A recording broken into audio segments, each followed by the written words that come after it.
Corey Hillebo here with the Farm4Profit Podcast, and we're talking wet grain unloading today with Randy from Sukup. Randy, why are we talking about this? Hey, I've got a lot of farm shows here in the last month and a half, Yep. right? One of the things that everybody's talking about is getting those trucks in and out of the field, getting that grain into their drying setups, keeping those trucks moving. So wet receiving has been a huge topic. Right, and if you think back to last fall, there might be a reason why they're so interested in that, because we had a fast and furious fall of no rain and corn got really dry fast. It So did. they realized where their pinch point was, right? Yeah, exactly. That's exactly right. So what are we standing in front of here? So this one is our high flight conveyor. So this is going to be the Cadillac option, Corey. So we've got some different pits that we can use. We can build this up so we can get this down in a basement. Guys can come in, drop a truck, 1,000 bushel, take off, and they can let this kind of work through it. Or we can make this big enough at 20,000 bushel an hour that it doesn't have to have a whole deep pit. They can just turn and burn when it's keeping up with how fast it's coming out of the truck. 20,000 bushels an hour. So high flight, that is using some sort of a conveyor system? Yeah, so it's a high flight conveyor, which the paddles are the same shape, the overall shape of the inside of the conveyor, so it keeps that whole mass moving rather than depending on the grain to move grain. Okay, so why would you choose this option over one of your other options? Well, with this one, we got the lower chain speed, so it's going to last a little bit longer. We've got a lot of different options with liner packages for this. Yep. So again, we've got that longevity to keep this thing going for, decades down the road. Okay, all right, let's go look at another unloading system. All right, we're at our next station for wet corn unloading, receiving here. What are we standing in front of here, Randy? So this is our triple run conveyor. So this is our newest receiving conveyor that we've got on the market, right?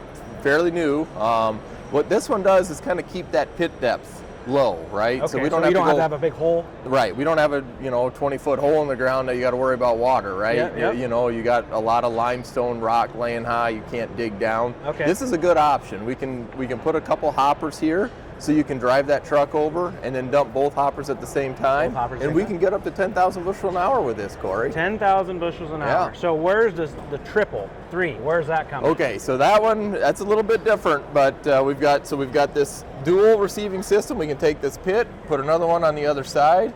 We can take this piece off and we can put just a single pit, so you don't have the ability to dump both hoppers at the same time. Or we can use this conveyor underneath a grain bin or between grain bins to take corn out, out of when they want to unload their grain bin. So that's why we get a triple, because it's it's a very versatile piece of equipment. Okay, and again, we are using conveyors here. Yep. Not augers.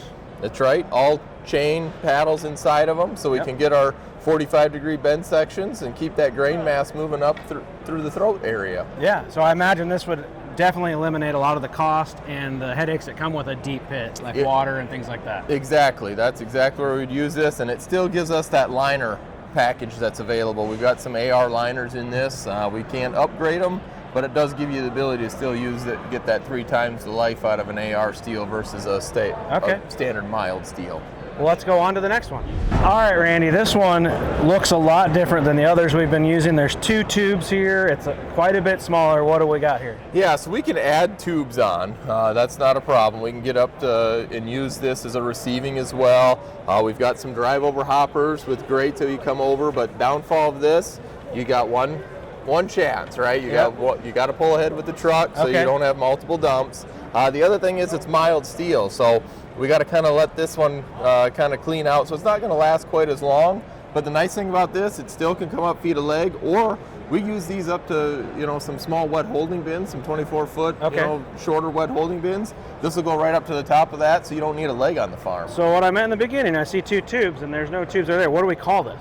So this is a double run conveyor. Okay, and we use that same chain and paddle like we use in some of those rest of those receiving pits that we talked about. This one's going to be a little bit faster chain speed as well than the other 2 that we talked about. Okay, so that's higher speed, mild steel.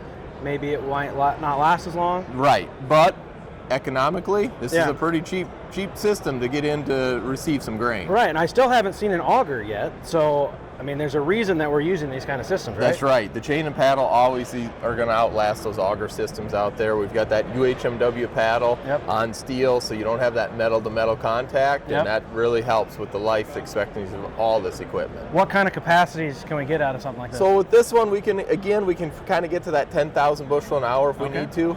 We kind of capped off at that, but you know, 4 to 10 is pretty typical with a double run. Yep, and you have different size hoppers that you can put on. Yep, we got different size hoppers to meet some different lengths. We've got the grading available, and then we've got different sizes of tubes. So we've got anywhere from 8-inch, 10-inch, and 12-inch double runs that we can use. So we can just set this up for no matter what unload system you have. That's right. Yep. So just like you're planting corn, you know, and you don't put the same seed on every piece of ground out there, all this equipment in here, that's not for everybody, so we got to kind of pick and choose which is the best system for them. And you know, all this stuff costs money, but what you're not thinking about, or what most people aren't thinking about, is you talked about turning that truck around at harvest. That's right. A lot of people will go buy another semi, but that takes another person to sit in it. Someone might go get another grain cart, so you're saving money. In that and labor's not year. easy to find on the farm either, Corey. I mean, we're trying to save labor, we're trying to save some investments in other pieces of equipment. We've got the equipment here to do that. So if you're checking out grain receiving systems this year for 2025 harvest, I would definitely look into Sukup. Go to sukup.com.